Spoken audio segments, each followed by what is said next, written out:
চট্টগ্রামের আনোয়ারার এক প্রসূতি নারীর স্বামীর সঙ্গে বিচ্ছেদের পর দ্বিতীয় সন্তান প্রসব, আগের সন্তানের লালন পালন সব মিলিয়ে জয়া দাসের জীবনে নেমে আসে চরম সংকট। অভাবের তাড়নায় সদ্য প্রসূত সন্তানকে নার্সের হাত ধরেই দত্তক দিতে বাধ্য হয়েছেন মা নিজেই।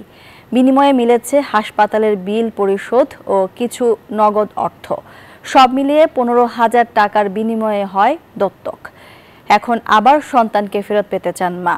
চট্টগ্রামের আনোয়ারা ঘুরে এসে আবু জাবেদের ছবিতে নয়ন বড়ুয়া জয়ের রিপোর্টে বিস্তারিত। চট্টগ্রামের আনোয়ারার খিলপাড়ার মেয়ে জয়া দাস। জয়া দ্বিতীয়বার গর্ভবতী হওয়ার পর স্বামীর সঙ্গে শুরু মনোমালিন্য। এক পর্যায়ে থাকেন বাবার বাড়িতে। ধীরে ধীরে জয়ার ডেলিভারির সময় গনিয়ে আসে।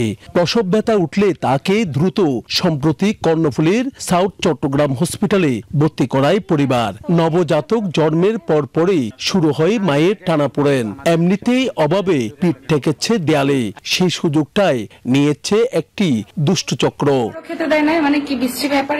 সন্তান প্রসবের পর টাকা না থাকার কথাটি হাসপাতালে নার্সকে জানালে সেই নার্স নবজাতককে বিক্রির প্রস্তাব দেন। পরে নার্সের সহায়তায় তার নিঃসন্তান এক আত্মীয়ের কথা বলে দত্তক নেন এই নবজাতককে।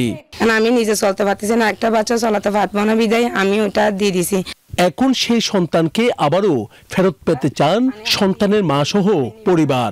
এখন আমি আমার সন্তান নিজে ফেরত চাইছি, আবেগের পয়সা আমি দিয়ে দিলাম। দিদি যখন আবেগে বসে দিয়ে দিছে, এখন দিদি চাচ্ছে আমি কি আমার সন্তান আমার কোলে ফেরত চাই। এই ঘটনায় প্রাথমিকভাবে সাদা কাগজে মুচলেখা দিলেও তা কোনো আইনি প্রক্রিয়ার আওতায় হয়নি বলে জানিয়েছেন সংশ্লিষ্টরা। অলিখিত স্টাম্পের স্বাক্ষর নিয়ে গরিব মানুষ হসপিটালের বিল দিতে পারছে না। তার বাচ্চাটাকে কিনে নেওয়া হয়েছে, দত্তক নেওয়া হয়েছে, কথিত দত্তক। তো দত্তক মুসলিম আইন ছাড়া অন্যান্য ধর্মে আছে, হিন্দুরা দত্তক গ্রহণ করেন, কিন্তু এটার একটা সিস্টেম আছে। এটা কোর্টের পারমিশন লাগবে, এটা গার্ডিয়ানশিপ মামলা করে তার অনুমতি নিতে হবে আদালত থেকে। তবে নবজাতককে ফেরত পেতে আইনের সহায়তা চান পরিবার। সেই নার্সের সাথে কথা বলে নয়ন বড়ুয়া জয়, নিউজ 24, চট্টগ্রাম।